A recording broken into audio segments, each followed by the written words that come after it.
Hello friends, TNPSC சாம் current அஃபைர்ஸிலிருந்து March மாதத்திற்கான monthly current affairs இந்த வீடியோவில் பார்க்கலாம். ஃப்ரெண்ட்ஸ், நம்மளுடைய சேனலில் வரக்கூடிய தேர்வுக்காக ஜிகேலேருந்து மிக முக்கியமான கேள்விகள்லாம் அப்லோட் பண்ணிகிட்ருக்கோம். அதற்கான பிளேலிஸ்ட் லிங்க் டிஸ்கிரிப்ஷன் பாக்ஸில் இருக்குது, செக் பண்ணி பாருங்கள். ரிவிஷன் பண்ண ரொம்ப யூஸ்ஃபுல்லாக இருக்கும். முதல் கேள்வி, உலகின் மகிழ்ச்சியான நாடுகள் பட்டியல். உலகின் மகிழ்ச்சியான நாடுகள் பட்டியல் தற்போது வெளியாகியுள்ளது. இதில் பின்லாந்து முதலிடம் பிடித்துள்ளது. இரண்டாம் இடம் பிடித்துள்ள நாடு டென்மார்க்.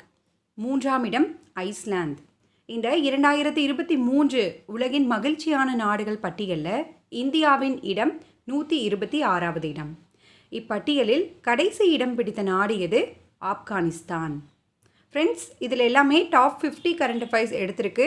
ஸோ வீடியோவை ஸ்கிப் பண்ணாமல் பாருங்கள். வரக்கூடிய தேர்வில் கண்டிப்பாக இதிலிருந்து ஒரு கேள்வி நம்ம எதிர்பார்க்கலாம். அடுத்து, நோக்டிஸ் எரிமலை.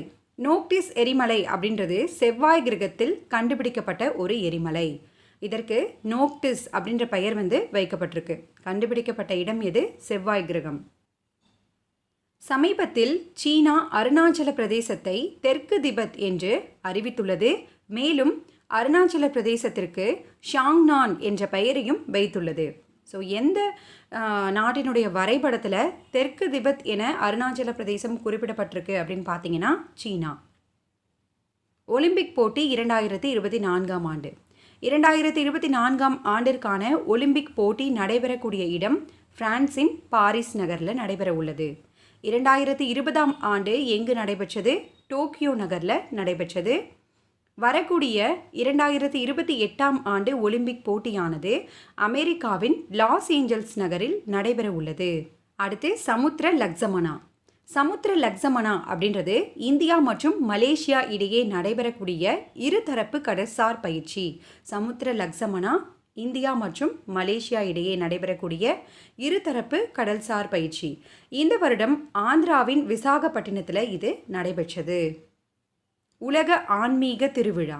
2024 ஆண்டில் உலக ஆன்மீக திருவிழா ஹைதராபாத் நகரில் நடைபெற்றது. சரஸ்வதி சம்மான் விருது. 2023 ஆண்டிற்கான சரஸ்வதி சம்மான் விருது பிரபா வர்மா என்பவருக்கு அறிவிக்கப்பட்டுள்ளது. 2023 ஆண்டு சரஸ்வதி சம்மான் விருது பிரபா வர்மா எதற்காக வழங்கப்பட்டது அப்படின்னு பார்த்தீங்கன்னா, இவர் இயற்றிய ரௌத்ர சாத்விகம் என்ற கவிதை நூலுக்காக இவ்விருதினை பெற உள்ளார். முதல் செமிகண்டக்டர் ஆலை. இந்தியாவின் முதல் செமிகண்டக்டர் ஆலையானது குஜராத்தின் தோலோவிராவில் அமைய உள்ளது. மொத்தம் 3 செமிகண்டக்டர் ஆலை இந்தியாவில் நிறுவப்பட உள்ளது. 2 ஆலைகள் குஜராத்திலும் 1 ஆலை ஒடிசாவிலும் அமைய உள்ளது.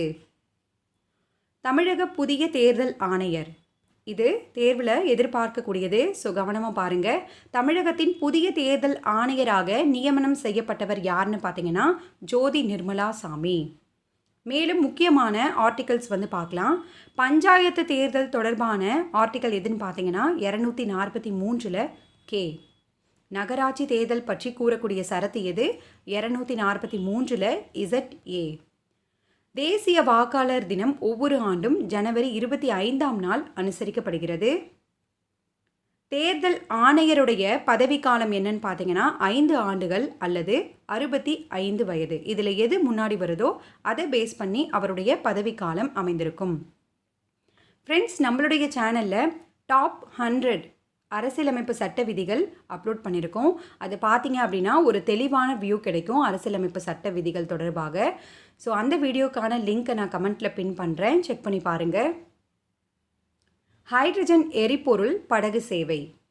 இந்தியாவின் முதல் ஹைட்ரஜன் எரிபொருள் படகு சேவையானது கொச்சியில் அறிமுகம் செய்யப்பட்டுள்ளது. சாகித்ய அகாடமி மொழிபெயர்ப்பு விருது. இந்த வருடம் சாகித்ய அகாடமி மொழிபெயர்ப்பு விருது அறிவிக்கப்பட்டிருக்கு. எழுத்தாளர் கண்ணையன் தட்சிணாமூர்த்தி என்பவருக்கு தமிழ் மொழிபெயர்ப்புக்கான சாகித்ய அகாடமி விருது வழங்கப்பட உள்ளது. இவர் எழுதிய கருங்குன்றம் என்ற நூலுக்காக, இது பார்த்தீங்கன்னா ஒரு மொழிபெயர்ப்பு நூல். மமாங்தை எழுதிய தி பிளாக் ஹில் என்ற நூலை மொழிபெயர்ப்பு செய்துள்ளார். அதற்காக இவருக்கு சாகித்ய அகாடமி விருது வழங்கப்பட உள்ளது. இந்தியாவின் முதல் தபால் நிலையம். இந்தியாவின் முதல் தபால் நிலையம் எங்கு நிறுவப்பட்டது அப்படின்னு பார்த்தீங்கன்னா கொல்கத்தாவில் 1774ஆம் ஆண்டு இந்தியாவின் முதல் தபால் நிலையம் நிறுவப்பட்டது. அப்போதைய கவர்னராக இருந்தவர் யாருன்னு பார்த்தீங்கன்னா வாரன் ஹோஸ்டிங். இதெல்லாம் நம்ம ஏன் பார்க்குறோம் அப்படின்னு பார்த்தீங்கன்னா 250 இயர்ஸை கம்ப்ளீட் பண்ணியிருக்கு இந்த கொல்கத்தாவில் அமைக்கப்பட்ட தபால் நிலையம். அடுத்து கிஷோர் மக்வானா அப்படின்றவங்க யாருன்னு பார்த்தீங்கன்னா தேசிய தாழ்த்தப்பட்டோர் புதிய தலைவராக நியமிக்கப்பட்ட நபர். நியமிக்கப்பட்டவர் யாருன்னு பார்த்தீங்கன்னா கிஷோர் மக்வானா. வெடிமருந்து ஏவுகணை தயாரிப்பு வளாகம். நாட்டின் முதல் வெடிமருந்து ஏவுகணை தயாரிப்பு வளாகம் உத்தரப்பிரதேச மாநிலம் கான்பூரில் திறக்கப்பட்டுள்ளது. கீர்த்தி திட்டம். இந்த திட்டம் சண்டிகரில் தொடங்கப்பட்டிருக்கு. 12 வயது முதல் 18 வயது வரையிலான வளர்ந்து வரும் மாணவ மாணவியர்களின் திறமைகளை கண்டறியக்கூடிய திட்டம் இது. ஆஸ்கர் விருது 2024 மிக முக்கியமானது. ஆஸ்கர் விருது பெற்ற சிறந்த திரைப்படம் எதுன்னு பார்த்தீங்கன்னா ஓப்பன்ஹைமர். சிறந்த நடிகருக்கான விருதை பெற்றவர் கிலியன் மர்ஃபி. இவர் இந்த ஓப்பன்ஹைமர் திரைப்படத்தில் நடித்தவர். சிறந்த நடிகைக்கான விருதை பெற்றவர் எம்மா ஸ்டோன். இவர் நடித்த திரைப்படம் புவர் திங்ஸ். அடுத்து முதல் ஏஐ ஆசிரியை. நாட்டின் முதல் ஏஐ ஆசிரியை கேரளாவில் நியமிக்கப்பட்டுள்ளது.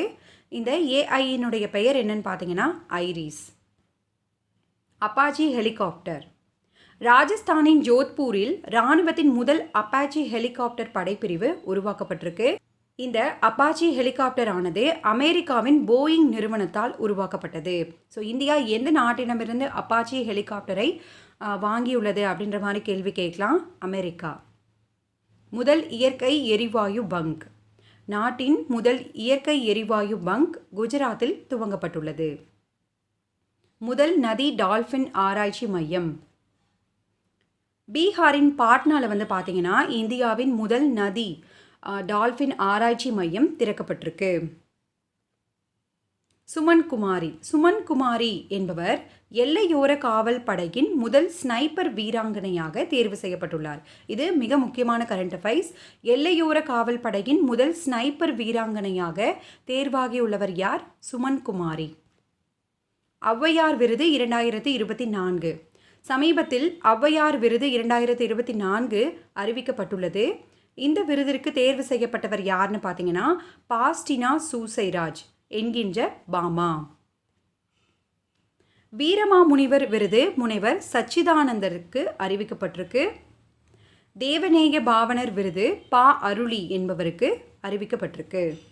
இதெல்லாம் தேர்வில் எதிர்பார்க்கக்கூடியது. ஆல்ரெடி இந்த மாதிரி பொருத்துகளை நமக்கு கேட்டிருக்காங்க ஃப்ரெண்ட்ஸ், கவனமாக பாருங்கள். அடுத்து ஆயுத இறக்குமதி பட்டியல். சமீபத்தில் ஆயுத இறக்குமதி பட்டியல் வெளியாகியுள்ளது. இதில் இந்தியா முதலிடம் பிடித்துள்ளது. 2வது இடம் சவுதி அரேபியா, 3வது இடம் கத்தார். மின்னணு பொருட்கள் ஏற்றுமதியில் நாட்டின் முதலிடத்தில் பிடித்துள்ள மாநிலம் எதுன்னு பார்த்தீங்கன்னா தமிழ்நாடு. நாட்டின் மின்னணு பொருட்கள் ஏற்றுமதியில் தமிழ்நாடு முதலிடம் பிடித்துள்ளது. புதிய தேர்தல் ஆணையர்கள் நியமனம். இந்திய தேர்தல் ஆணையர்களாக புதிதாக 2 நபர்கள் நியமனம் செய்யப்பட்டிருக்காங்க. சுக்பீர் சந்து மற்றும் ஞானேஷ் குமார் ஆகிய இருவர் புதிதாக நியமனம் செய்யப்பட்டுள்ளனர். மேலும் இந்தியாவினுடைய தலைமை தேர்தல் அதிகாரி யாருன்னு பார்த்தீங்கன்னா ராஜீவ் குமார். நாட்டோவின் 32வது உறுப்பு நாடு. சமீபத்தில் ஸ்வீடன் நாட்டோவின் 32வது உறுப்பு நாடாக இணைந்துள்ளது. நாட்டோ அமைப்பு உருவாக்கப்பட்ட ஆண்டு 1949. நாட்டோவில் பார்த்தீங்கன்னா இந்தியா உறுப்பினராக இருக்கா அப்படின்னு கேட்டிங்கன்னா இல்லை, நாட்டோவில் இந்தியா உறுப்பினராக இல்லை. ஜடாயு கடற்படை தளம் இது எங்கே திறக்கப்பட உள்ளது அப்படின்னு பார்த்தீங்கன்னா லட்சத்தீவில் உள்ள மினிக்காய் தீவு. இந்திய பெருங்கடல் பகுதியை கண்காணிப்பதற்காக இந்த ஜடாயு கடற்படை தளம் அமைக்கப்பட உள்ளது. தமிழகத்தின் புதிய மாநகராட்சிகள். புதிதாக 4 மாநகராட்சிகள் தமிழகத்தில் இணைக்கப்பட்டிருக்கு. அது என்னென்ன அப்படின்னு பார்த்தீங்கன்னா புதுக்கோட்டை, நாமக்கல், திருவண்ணாமலை, காரைக்குடி ஆகிய 4 மாநகராட்சிகள் புதிதாக உருவாக்கப்பட்டுள்ளது. பொருந்தாதது எது அப்படின்றதுல கேட்பாங்க ஃப்ரெண்ட்ஸ், பார்த்துக்கோங்க. 1988 நகர்ப்புற உள்ளாட்சி அமைப்புகளின் சட்ட திருத்தத்தின்படி இது உயர்த்தப்பட்டிருக்கு. 21ஆக இருந்த மாநகராட்சிகளின் எண்ணிக்கை தற்போது 25ஆக உயர்ந்துள்ளது. தற்போது தமிழகத்தில் உள்ள மாநகராட்சிகளின் எண்ணிக்கை எத்தனை? 25. கவிக்கோ விருது 2022. 2022ஆம் ஆண்டிற்கான கவிக்கோ விருது யாருக்கு வழங்கப்பட்டிருக்கு அப்படின்னு பார்த்தீங்கன்னா, கவிஞர் நெல்லை ஜெயந்தாவுக்கு வழங்கப்பட்டிருக்கு. இந்த விருது எதற்காக வழங்கப்படுது? இவ்விருதானது கவிஞர் அப்துல் ரஹ்மான் நினைவாக சிறந்த கவிஞர்களுக்கு வழங்கப்பட்டு வருகிறது. தேவேந்திர ஜஜாரியா. இந்தியாவின் பாரா ஒலிம்பிக் குழுவின் தலைவராக தேவேந்திர ஜஜாரியா நியமனம் செய்யப்பட்டுள்ளார். உலக அழகி 2024. 2024ஆம் ஆண்டிற்கான உலக அழகி பட்டத்தை வென்றுள்ளவர் யார்? Krystyna Pyszkova. உலக அழகி பட்டத்தை வென்றவர் கிறிஸ்டினா பிஸ்கோவா. டிஎன்பிஎஸ்சியில் ஆல்ரெடி இந்த மாதிரி உலக அழகி பட்டம் தொடர்பான கேள்விகள் கேட்டிருக்காங்க. ஸோ நோட் பண்ணிக்கோங்க ஃப்ரெண்ட்ஸ். இவர் செக் குடியரசை சேர்ந்தவர். மேலும் 2023ஆம் ஆண்டிற்கான உலக அழகி பட்டத்தை வென்றவர் யாருன்னு பார்த்தீங்கன்னா ஹெய்னிஸ் பலாஷியோஸ். அடுத்து வட இந்தியாவின் முதல் ஹோமியோபதி கல்லூரி எங்கு திறக்கப்பட்டிருக்கு அப்படின்றத பார்க்கலாம். வட இந்தியாவின் முதல் ஹோமியோபதி கல்லூரி ஜம்மு அண்ட் காஷ்மீரில் கத்துவா நகரில் நிறுவப்பட்டுள்ளது. பிற்கால சோழர் கால துர்க்கை சிற்பம். சமீபத்தில் அரக்கோணத்தில் இருக்கக்கூடிய நெமிலி என்ற பகுதியில் சோழர் கால துர்க்கை சிற்பம் கண்டுபிடிக்கப்பட்டுள்ளது. இதனுடைய காலம் சுமார் 13ஆம் நூற்றாண்டை சேர்ந்ததாக இருக்கலாம் என கணிக்கப்பட்டுள்ளது. உலகின் நீளமான இருவழி சுரங்கப்பாதை. உலகின் நீளமான இருவழி சுரங்கப்பாதையானது அஸ்ஸாமின் தேஜ்பூர் முதல் அருணாச்சல பிரதேசத்தின் நவாங் பகுதிக்கு இடையில் அமைந்துள்ளது.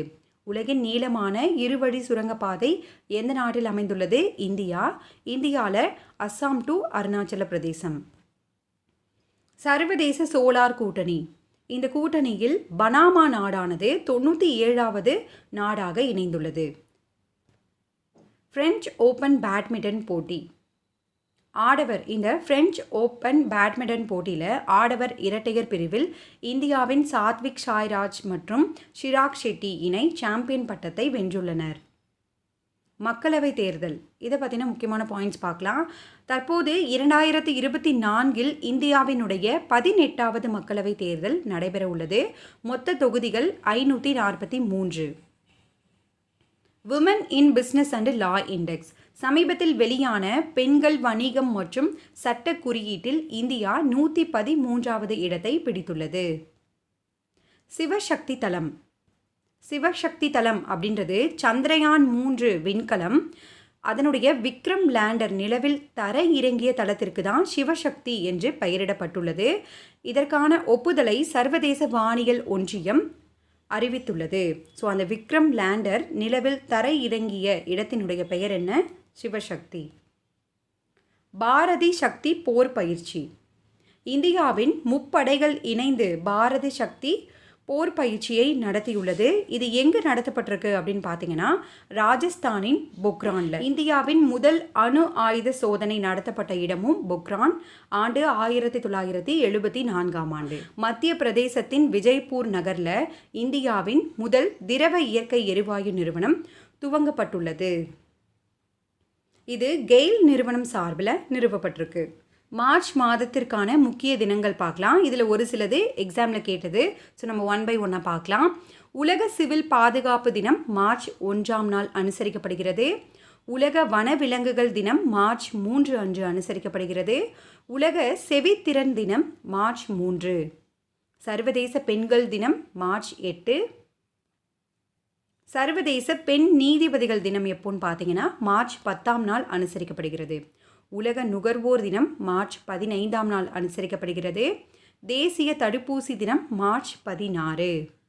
உலக தண்ணீர் தினம் மார்ச் 22. இந்த உலக தண்ணீர் தினம் டிஎன்பிஎஸ்சியில் ஆல்ரெடி கேட்டிருக்காங்க.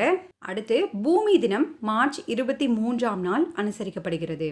உலக காசநோய் தினம் மார்ச் 24ஆம் நாள் அனுசரிக்கப்படுகிறது. இதுவும் தேர்வில் கேட்டது. ஓகே ஃப்ரெண்ட்ஸ், இது வரைக்கும் பார்த்த கரண்ட் அஃபைர்ஸ்லேருந்து உங்களுக்கான மிக முக்கியமான ஒரு கேள்வி. இந்தியாவின் எத்தனையாவது மக்களவை தேர்தல் இந்த ஆண்டு நடைபெற உள்ளது? இதற்கான பதிலை கீழே கமெண்ட் பண்ணுங்கள். இந்த வீடியோ உங்களுக்கு பயனுள்ளதாக இருக்குது அப்படின்னு நினச்சிங்கன்னா மறக்காமல் லைக் பண்ணி சப்போர்ட் பண்ணுங்கள் ஃப்ரெண்ட்ஸ். தேங்க்யூ.